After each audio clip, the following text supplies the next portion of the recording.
আসসালামু আলাইকুম, স্বাগত জানাচ্ছি আরটিভির দুপুরের সংবাদে। আপনাদের সঙ্গে আছি আমি ফারিয়া শারমিন। বিএনপি নেতা ইঞ্জিনিয়ার ইশরাক হোসেনকে ঢাকা দক্ষিণ সিটি কর্পোরেশনের মেয়রের দায়িত্ব বুঝিয়ে দেওয়ার দাবিতে অষ্টম দিনের মতো বিক্ষোভ করছেন তার কর্মী সমর্থকরা। বুধবার সকাল থেকে রাজধানীর মৎস্য ভবন, কাকরাইল মসজিদ এবং প্রধান উপদেষ্টার বাসভবন যমুনায় যাওয়ার সড়কে অবস্থান নিয়েছেন তারা। এতে এইসব সড়কে যান চলাচল বন্ধ রয়েছে। এ সময় ইশরাক হোসেনকে মেয়রের পদে শপথ না করালে আরও কঠোর আন্দোলনের হুঁশিয়ারি দেন তারা। এদিকে তার অনুসারীদের আরেকটি অংশ ডিএসসিসি ভবনে অবস্থান নিয়েছে। আন্দোলনের কারণে আজও বন্ধ রয়েছে নগর ভবন। এতে সেবা বঞ্চিত হচ্ছেন দক্ষিণ সিটি কর্পোরেশনের নাগরিকরা। নির্বাচন কমিশনের গেজেট প্রকাশ হওয়ার পরেও শপথ নিয়ে বারবার টালবাহানা চলছে। আমরা প্রত্যেক দিন যে কর্মসূচি এতদিন করেছি, আমরা শান্তিপূর্ণ কর্মসূচি করেছি, কিন্তু আমরা দেখছি আমাদের এই শান্তিপূর্ণ কর্মসূচি তারা কর্ণপাত করছে না। আমরা চাই অবিলম্বে আমাদের ইঞ্জিনিয়ার ইশরাককে শপথ বাক্য পাঠ করে তার দায়িত্ব বুঝিয়ে দেওয়া হোক, অন্যথায় কঠোর কর্মসূচিতে যাব। যে রায় প্রদান করেছেন তাকে মেয়র হিসাবে শপথ করার জন্য আমরা সেই দাবি নিয়ে এখন রাজপথে আসছি। দর্শক, এই মুহূর্তে মৎস্য ভবনের সামনে আছেন সহকর্মী সাকিবুর রহমান। এই বিষয়ে আরো জানবো তার কাছ থেকে। চলে যাচ্ছি তার কাছে। সাকিব, নিশ্চয়ই শুনতে পাচ্ছেন, মৎস্য ভবনের সামনে এখন কি অবস্থা দেখছেন জানাবেন।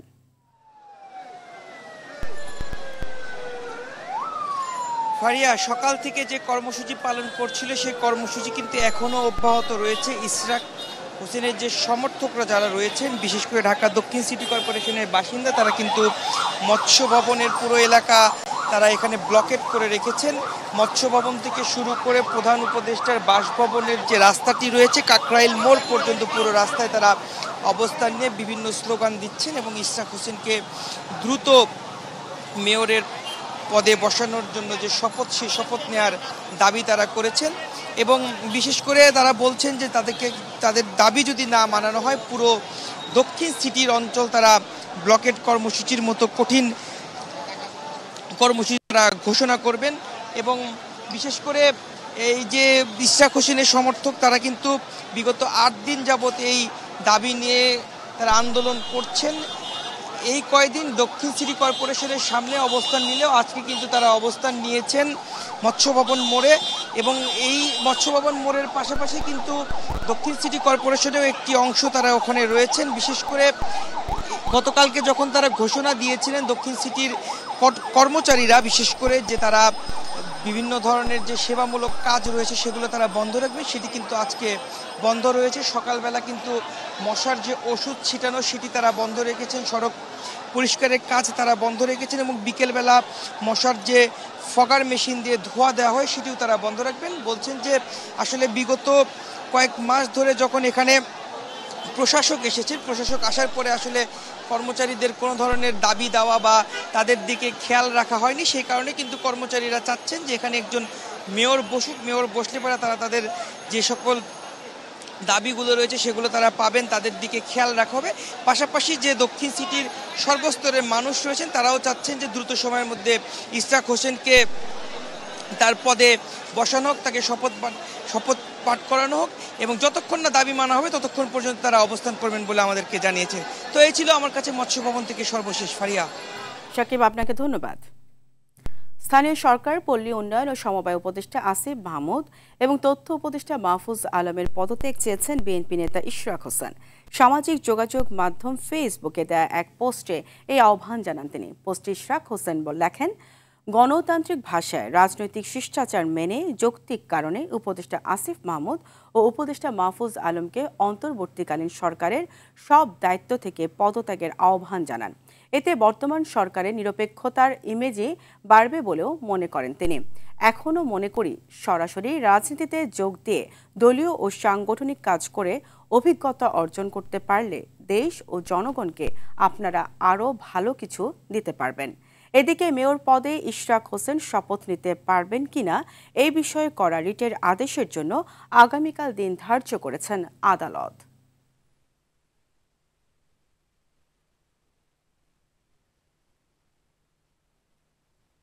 নির্বাচন কমিশন ইসি পুনর্গঠন ও স্থানীয় সরকার নির্বাচন দেওয়ার দাবিতে নির্বাচন ভবনের সামনে বিক্ষোভ সমাবেশ করছে জাতীয় নাগরিক পার্টি এনসিপি।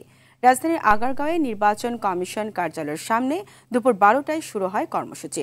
অনতি বিলম্বে সংস্কার কমিশনের প্রস্তাব আমলে নিয়ে নির্বাচন কমিশন পুনর্গঠন করতে এবং স্থানীয় সরকার নির্বাচনের উদ্যোগ গ্রহণ করতে অন্তর্বর্তীকালীন সরকারের প্রতি দাবি জানাচ্ছেন তারা। বিক্ষোভ সমাবেশকে কেন্দ্র করে নিরাপত্তা ব্যবস্থা জোরদার করা হয়েছে।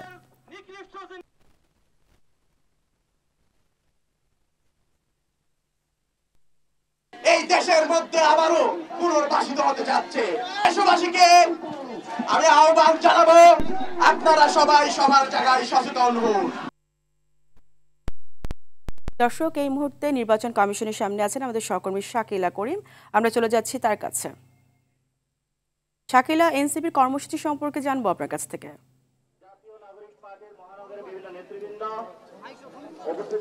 জি, ধন্যবাদ আপনাকে। আপনি যেমনটি বলছিলেন, এনসিপির এই কর্মসূচি, বিক্ষোভ কর্মসূচি কিন্তু শুরু হয়েছে বেলা ঠিক 12টা বাজার কিছুক্ষণ আগে, এবং এরপর থেকে কিন্তু দফায় দফায় ঢাকা শহরের বিভিন্ন এলাকার যে সকল দলে যেসব সাংগঠনিক যেসব লোকজন রয়েছেন তারা কিন্তু সবাই আসছেন এবং এসে এখানে সবাই বিক্ষোভে যোগ দিয়েছেন। এবং বিক্ষোভটি কিন্তু এই মুহূর্তে চলছে এবং এখানে নেতারা নানা ধরনের বক্তব্য দিয়েছেন। তারা বলছেন যে স্থানীয় সরকার নির্বাচন আগে দেওয়ার দাবি জানাচ্ছেন তারা, এবং একই সাথে নির্বাচন কমিশনে যে নির্বাচন কমিশনার রয়েছেন তাদেরকে নিয়েও কিন্তু তারা নানা ধরনের বিতর্ক তুলে ধরছেন।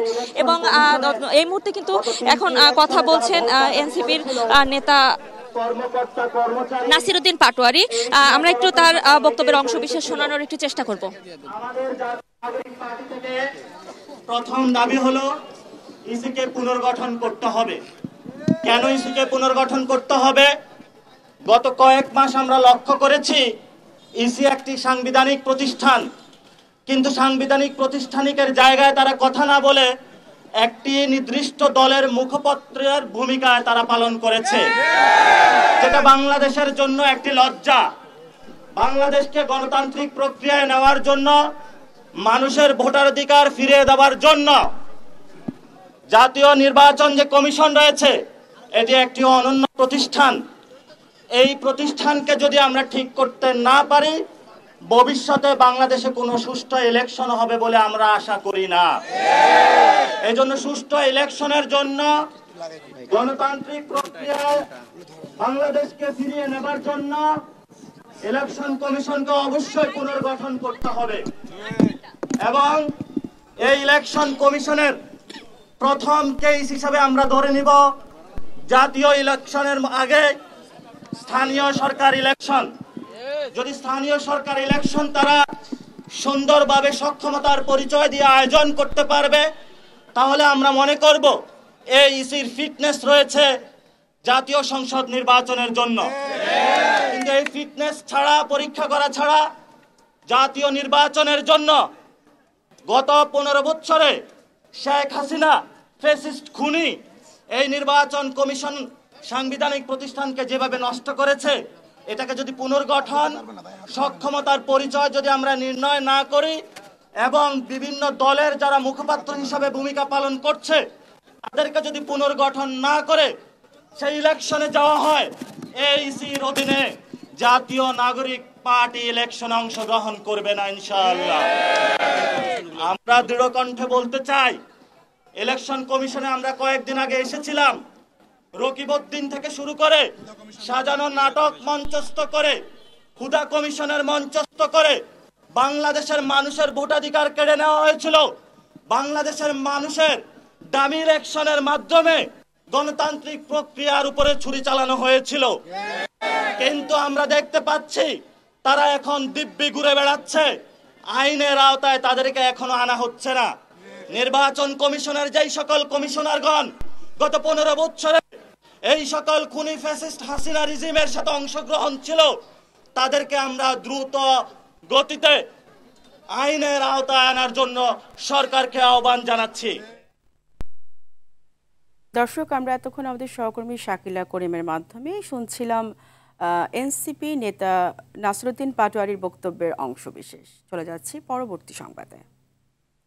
স্থানীয় সরকার নির্বাচনের রব তুলে জাতীয় নির্বাচন বাধাগ্রস্ত করার পায়তারা চলছে বলে অভিযোগ করেছেন বিপ্লবী ওয়ার্কার্স পার্টির সাধারণ সম্পাদক সাইফুল হক।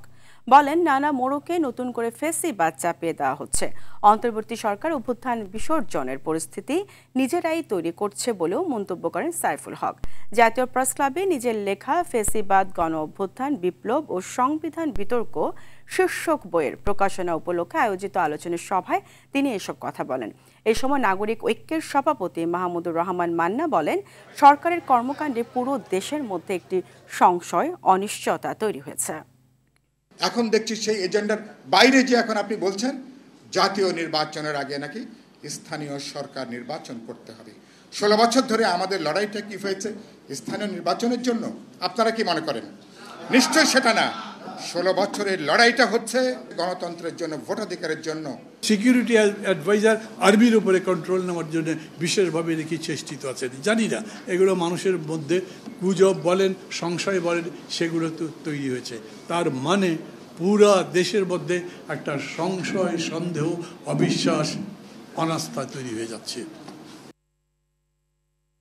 বাংলাদেশের অন্তর্বর্তী সরকারের প্রধান উপদেষ্টা ডক্টর মোহাম্মদ ইউনূসের উদ্দেশ্যে কয়েকটি গুরুত্বপূর্ণ ইস্যুতে চিঠি দিয়েছেন অস্ট্রেলিয়ার পার্লামেন্টের 43 সিনেটর ও এমপি। চিঠিতে মোটা দাগে 3টি ইস্যুকে সামনে আনা হয়েছে।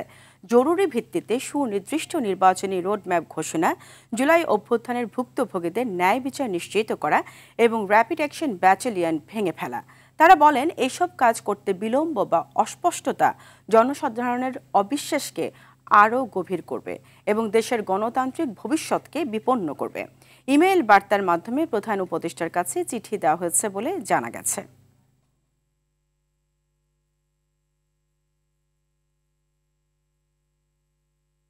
পোশাক শ্রমিকদের 28 মের মধ্যে সব পাওনা পরিশোধের নির্দেশ দিয়েছেন শ্রম উপদেষ্টা সাখাওয়াত হোসেন।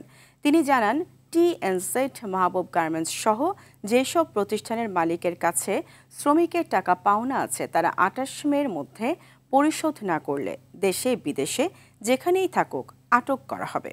উপদেষ্টা জানান, 5 জনের নামে গ্রেপ্তারি পরোয়ানা হয়েছে, আরও হবে। সকালে সচিবালয়ে পবিত্র ঈদ উল আজহা উপলক্ষে নৌপথে সুস্থ, সুশৃঙ্খল ও নিরাপদ যাত্রার প্রস্তুতিমূলক সভা শেষে এসব কথা বলেন নৌ পরিবহন উপদেষ্টা। উপদেষ্টা আরও বলেন, ঈদে নৌপথের নিরাপত্তায় লঞ্চে অস্ত্রধারী 4 জন করে আনসার থাকবেন। এছাড়া ঈদের আগে ও পরে 3 দিন বাল্কহেড চলাচল বন্ধ থাকবে বলেও জানান। ওনারা ওনাদের ঘর বাড়ি বিক্রি করে 28 তারিখের মধ্যে টাকা পয়সা দেবেন, শ্রমিকদের টাকা পয়সা করবেন। আর যদি না করেন তাদের নামে হুলিয়া জারি হয়েছে, মানে ওয়ারেন্ট জারি আছে, they will be arrested. Warrant জারি না যাদের প্রায় সবার নামে হয়েছে, যারা যারা এই এখন এই ব্যবস্থার মধ্যে আছেন। ওয়ারেন্ট যাদের নামে জারি হয়েছে তারা বিদেশে থাকলেও আমি অলরেডি পাঠিয়ে দিয়েছি ওয়ারেন্ট সহ, যে তাদের বিরুদ্ধে রেড অ্যালার্ট জারি করতে। স্বাস্থ্য উপদেষ্টা নূরজাহান বেগমের সাবেক ব্যক্তিগত কর্মকর্তা তুহিন ফারাবী ও ডাক্তার মাহমুদুল হাসানকে জিজ্ঞাসাবাদ করেছে দুর্নীতি দমন কমিশন। এছাড়া দুদকের তলবে হাজির হয়েছেন জাতীয় নাগরিক পার্টির সাময়িক অব্যাহতি পাওয়া যুগ্ম সদস্য সচিব গাজী সালাউদ্দিন তানভীরও। তুহিন ফারাবী ও ডাক্তার মাহমুদুল হাসানের গতকাল হাজির হওয়ার কথা থাকলেও আজ তারা দুদকে এসেছেন। তাদের বিরুদ্ধে ক্ষমতার অপব্যবহার করে তদবির বাণিজ্য, চাঁদাবাজি, টেন্ডার বাণিজ্য সহ নানাবিধ দুর্নীতি ও অনিয়মের মাধ্যমে নামে বেনামে অবৈধ সম্পদ অর্জনের অভিযোগ রয়েছে। গত 15 মে তাদের তলব করে চিঠি দেওয়া হয়েছিল।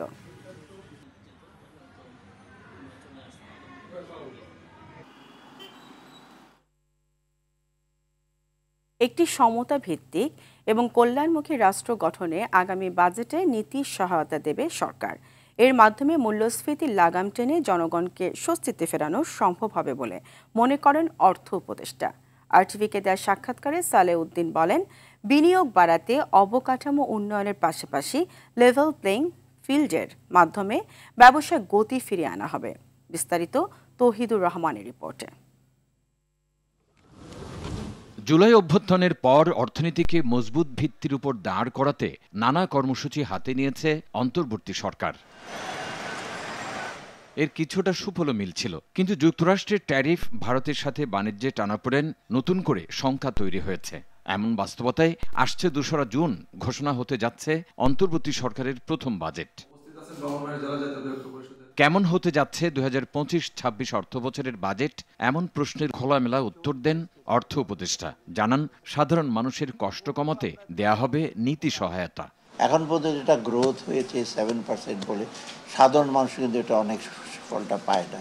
অর্থাৎ চেষ্টা করবো যে সাধারণ মানুষের কাছে যেটা আমরা যতটুক করি, যেমন এগ্রিকালচার ডেভেলপমেন্ট, ছোট শিল্প, বড় শিল্প, এগুলো এই জন্য আমাদের আরেকটা ইচ্ছা থাকবে যে লোকের কোয়ালিটি অফ লাইফটা যেন বাড়ে। কর্মসংস্থান বাড়ানো, সড়ক বন্দর সহ অবকাঠামো উন্নয়নকে অগ্রাধিকার দিচ্ছে সরকার।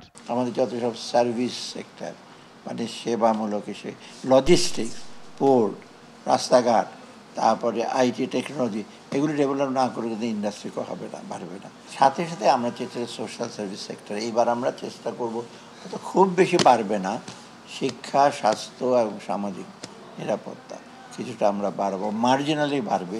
বিশেষ কোনো ব্যবসায়ীকে নয়, নীতি সহায়তা দেওয়া হবে সবাইকে।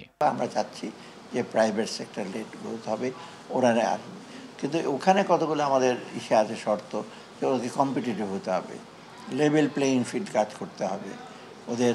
কারণ এর আগে যেটা হয়েছে কম্পিটিটিভ হয় নাই, মুসলিমও কিছু লোক সুবিধা পেয়েছে। এটা কিন্তু যারা ভালো লোক, যারা পিছিয়ে পড়ে আছে, অনেক উদ্যোক্তা, এইবার এগুলো কোনো সময় আমরা এগুলো করব না। ব্যবসায়ী চাঁদাবাজি বন্ধ হলে এর সুফল ভোক্তারা পাবেন বলেও মন্তব্য করেন অর্থ উপদেষ্টা। এখন এটা হচ্ছে যে আমরা তো ডিফিকাল্ট হয়ে যাচ্ছে। তৌহিদুর রহমান, RTV, ঢাকা। বিক্রির অভাবে বন্ধ হওয়ার পথে বৈধ অস্ত্রের ব্যবসা, বন্য প্রাণী শিকারে নিষেধাজ্ঞা, লাইসেন্স আর গুলি প্রাপ্তিতে কঠোরতায় কমেছে বিক্রি, এমনটি উল্লেখ করে ব্যবসায়ীরা জানান, এতে অবৈধ অস্ত্রের ব্যবহার বাড়বে। মানবাধিকার কর্মী নূর খান বলেন, বিগত সময়ে আধুনিক অস্ত্রের জন্য নতুন নতুন জায়গা খুঁজে নিয়েছেন রাজনৈতিক বিবেচনায় লাইসেন্স প্রাপ্তরা। অস্ত্র নিয়ে দীপন দেওয়ানের ধারাবাহিক প্রতিবেদনের আজ দেখুন দ্বিতীয় পর্ব।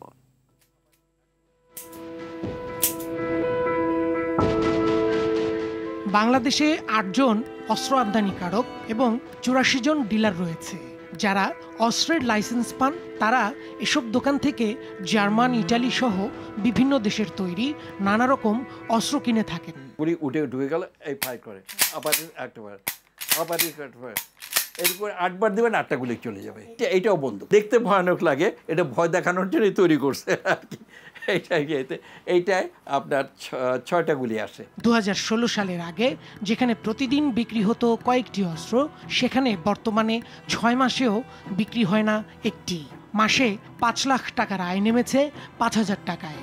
2016 সালের আগ্নেয়াস্ত্রের লাইসেন্স প্রদান, নবায়ন ও ব্যবহার বিধিমালা ব্যক্তি পর্যায়ে আগ্নেয়াস্ত্রের ব্যবহার নিরুৎসাহিত করছে। একই কারণে পিস্তল, রিভলভার ও রাইফেল কেনার শর্ত করা হয়েছে কঠিন। 2016 সালে এই যে নতুন যে সার্কুলারটা হলো, সেই সার্কুলারের মধ্যে বলা আছে ব্যক্তিগত পর্যায়ে লাইসেন্স প্রদান নিরুৎসাহিত করা হলো। নিরুৎসাহিত করা হলো মানে তারা দেওয়া বন্ধ করলো, কিন্তু শিকার বন্ধের জন্য এখন আর গুলি বিক্রি হচ্ছে না। আপনার বেচা বিক্রি তো প্রায় বন্ধের কাছাকাছি। কোনো দোকান আছে যারা আপনি দেখবেন 6 মাসের মধ্যে একটা ক্যাশ বাবু কাটতে পারে নাই। এইসব রেস্ট্রিকশন ইম্পোজ হওয়ায় বন্দুকের ব্যবহার সাংঘাতিক কমে গেছে। আমাদেরকে এত চেক দিচ্ছেন, কিন্তু ওদেরকে তো কিছুই করতে পারেন না। আপনি বলেন কত বন্দুক উদ্ধার করছেন? যারা অস্ত্রের লাইসেন্স পাচ্ছেন, অনেক সময় তারা নিজেরাই অস্ত্র আমদানি করছেন বলেও মন্তব্য করেন মানবাধিকার কর্মী নূর খান। পাকিস্তান আমলে যতগুলি বন্দুকের দোকান ছিল, যে জমজমাট ভাব ছিল, সেটা তো এখন নাই। কিন্তু বাইরে কিন্তু অস্ত্রে প্রচুর লাইসেন্স বেড়েছে, অস্ত্র কেনা বেড়েছে। যে লাইসেন্সটা পাচ্ছে সেইটাকে ভিত্তি করে তারা নতুন নতুন জায়গার থেকে অনেক দাম দিয়ে, অনেক অর্থ খরচ করে অস্ত্র আমদানি করছে, যার জন্য আপনি বাইতুল মোকাররমে যান, পল্টনে যান, যে সমস্ত দোকান এখনও অবশিষ্ট আছে তাদের বেচা কেনা নাই বললেই চলে। ব্রিটিশ আমল থেকে চলা স্পর্শকাতর ও ঝুঁকিপূর্ণ এই অস্ত্র ব্যবসাকে বাঁচিয়ে রাখতে সরকারের হস্তক্ষেপ চান সংশ্লিষ্টরা। দীপন দেওয়ান, RTV, ঢাকা। 7 মাস পেরিয়ে গেলেও ধরাছোঁয়ার বাইরে নরসিংদী জেলা কারাগার থেকে পালানো 145 জন কয়েদি। উদ্ধার হয়নি লুট হওয়া 29টি অস্ত্র ও 5,000-এরও বেশি গুলি। লুট হওয়া এইসব অস্ত্র দিয়ে জেলা জুড়ে ঘটছে নানা অপরাধ। এদিকে পালিয়ে থাকা কয়েদিদের দ্রুত গ্রেপ্তারের পাশাপাশি অস্ত্র উদ্ধারে অভিযান চলমান রয়েছে বলে জানিয়েছে পুলিশ। নরসিংদী থেকে মোর্শেদ শাহরের প্রতিবেদন, জানাচ্ছেন সৈয়দা সামিয়া তামান্না। সরকার পতনের আগে গেল ১৯ জুলাই নরসিংদী জেলা কারাগারে হামলা, ভাঙচুর ও আগুন দেওয়ার ঘটনার সময় কারাগার থেকে পালিয়ে যায় ৮২৬ জন কয়েদি। লুট হয় ৮৫টি অস্ত্র ও ৮,০০০-এর বেশি গুলি। ঘটনার পর আত্মসমর্পণ ও গ্রেফতারের মাধ্যমে কারাগারে ফেরানো হয় ৬৪৬ কয়েদি ও উদ্ধার করা হয় ৫৬টি অস্ত্রসহ প্রায় ৩,০০০ রাউন্ড গুলি। তবে এখনও হদিস মেলেনি পলাতক ১৪৫ জন কয়েদি ও লুট হওয়া ২৯টি অস্ত্রসহ ৫,০০০ রাউন্ড গুলির। উদ্ধার না হওয়া এসব অস্ত্রের মাধ্যমে জেলায় সংঘটিত হচ্ছে নানা অপরাধমূলক কর্মকাণ্ড, যা জনমনে আতঙ্ক সৃষ্টি করে রেখেছে। অস্ত্রগুলা বাড়া হচ্ছে, বাড়ার মাধ্যমে বিভিন্ন অকারেন্স হচ্ছে, বিভিন্ন জায়গায় অস্ত্র হাত বদল করছে, এগুলি বিভিন্ন জায়গায় মার্ডার ফরা যা কিছু হইতেছে, সিরিয়াল কিলিং এগুলো হইতেছে, অবশ্যই অস্ত্রের কারণেই হচ্ছে। সন্দেহবাসী এখনো আতঙ্ক আছে। নরসিংদী জেলখানা থেকে যে অস্ত্রগুলো লুট হয়েছে, এই অস্ত্রগুলো যদি উদ্ধার না হয় জনমনে স্বস্তি আসবে না। লুণ্ঠিত অস্ত্রের মাধ্যমে যেসব অপরাধ সংঘটিত হচ্ছে তা সামাজিকভাবে কিশোর ও যুবকদের মনে নেতিবাচক প্রভাব ফেলবে বলছেন এই অধ্যাপক। স্বাভাবিকভাবে এটা সামাজিক অস্থিরতা তৈরি করবে এবং সামনের যে নির্বাচন, আমাদের যে কাঙ্ক্ষিত একটা নির্বাচন গণতান্ত্রিক ধারায় উত্তরণের, সেই জায়গায় কিন্তু দেখা গেল যে অপরাধী চক্র কিন্তু নিঃসন্দেহে তাদেরকে ব্যবহার করে একটা মহল কিন্তু তাদের যে সুযোগ সুবিধা বা আদায় বা যে কোনো অকারেন্স ঘটানোর মতো সম্ভাবনা আছে। আত্মসমর্পণ না করা কয়েদিরা আইনের প্রতি শ্রদ্ধাশীল নয় বলছেন জেল সুপার। যারা আসলে সারেন্ডার করে নাই এরা আইনের প্রতি শ্রদ্ধাশীল নয়। সেক্ষেত্রে এদের দ্রুত জানিয়ে আমরা তালিকাটা বের করার কাজ করছি। জেলা প্রশাসন, আমাদের জেলা দায়রা মহোদয় এটা নিয়ে তৎপর আছে।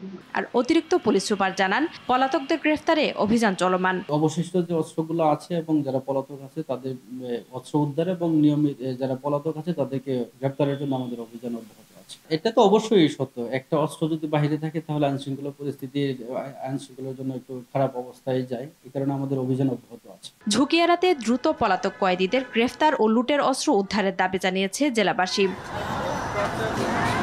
সৈয়দা সামিয়া তামান্না, RTV। পবিত্র ঈদ উল আজহা ঘিরে শুরু হয়েছে ট্রেনের অগ্রিম টিকিট বিক্রি। যাত্রীদের সুবিধার্থে এবারও শতভাগ আসন অনলাইনে বিক্রি করা হচ্ছে।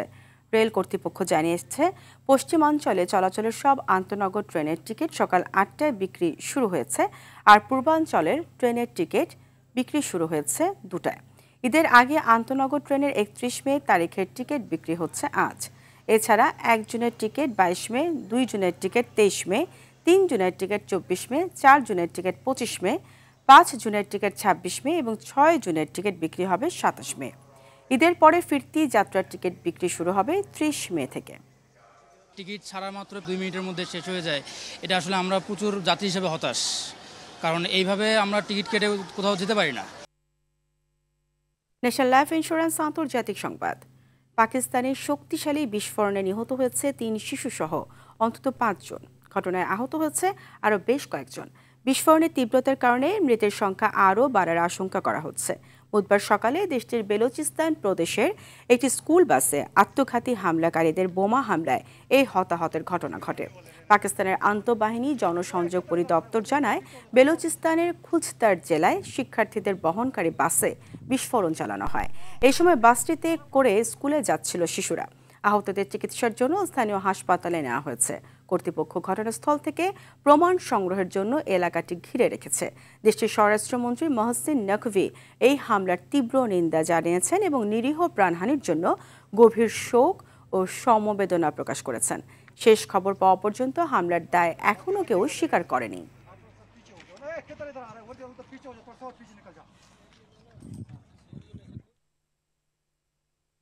গাজায় নতুন করে ইসরায়েলের আগ্রাসনের জেরে দেশটির সঙ্গে সব ধরনের মুক্ত বাণিজ্য আলোচনা স্থগিত করেছে যুক্তরাজ্য।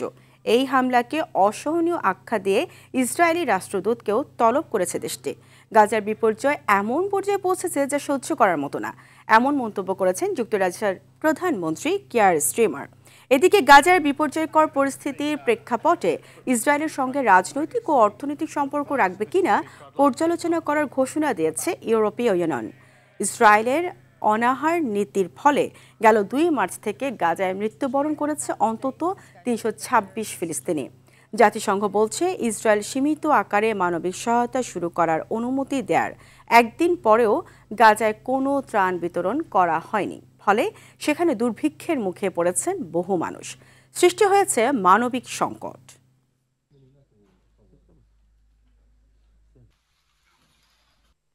খেলার খবর। সিরিজ জয়ের মিশন নিয়ে তৃতীয় ও শেষ টি-20তে মুখোমুখি হবে বাংলাদেশ ও আরব আমিরাত। শারজাহ ক্রিকেট স্টেডিয়ামে ম্যাচ শুরু বাংলাদেশ সময় রাত 9টায়। দ্বিতীয় ম্যাচের ক্ষত ভুলে এই ম্যাচে ঘুরে দাঁড়াতে চায় লিটন দাসের দল। আর সিরিজ নিজেদের করতে এই ম্যাচেও জয়ের ছন্দ ধরে রাখতে আত্মবিশ্বাসী স্বাগতিকরা। এদিকে এই সিরিজ শেষে 3 ম্যাচ টি-20 সিরিজ খেলতে পাকিস্তান যাবে বাংলাদেশ। নাজমুস সাকিবের রিপোর্ট। সিরিজের শেষ টি-20 ম্যাচটি হওয়ার কথা ছিল শুধুই নিয়ম রক্ষার, তবে এখন তা পরিণত হয়েছে সম্মান রক্ষার লড়াইয়ে। আমিরাতের বিপক্ষে সিরিজ হারের কলঙ্কিত গল্প এড়াতে তৃতীয় টি-20তে জয়ের বিকল্প নেই বাংলাদেশের। প্রথম টি-20তে জয়ের পর যে আত্মবিশ্বাসটা জড়ো হয়েছিল টাইগার শিবিরে, দ্বিতীয় ম্যাচে লজ্জাজনক হার যেন তাই ম্লান করেছে। পাকিস্তান সফরের আগে তাই আত্মবিশ্বাস বাড়াতে শেষ ম্যাচে জয় নিয়ে সিরিজটা নিজেদের করা জরুরি টাইগারদের। গুরুত্বপূর্ণ এই ম্যাচে দলে আসতে পারে একাধিক পরিবর্তন। এদিকে দ্বিতীয় টি-20তে দাপুটে জয়ের পর এবার সিরিজ জয়ের স্বপ্ন দেখছে আরব আমিরাত। ঘরের মাঠে বাংলাদেশকে সিরিজ হারিয়ে টি-20তে নতুন অধ্যায় রচনা করতে চায় ক্রিকেটের তরুণ দলটি। নাজমুস সাকিব, RTV। দুপুরের সংবাদ এই পর্যন্তই। জেলা সংবাদ বিকেল 4:45টায় দেখার আমন্ত্রণ রইল। ধন্যবাদ সবাইকে।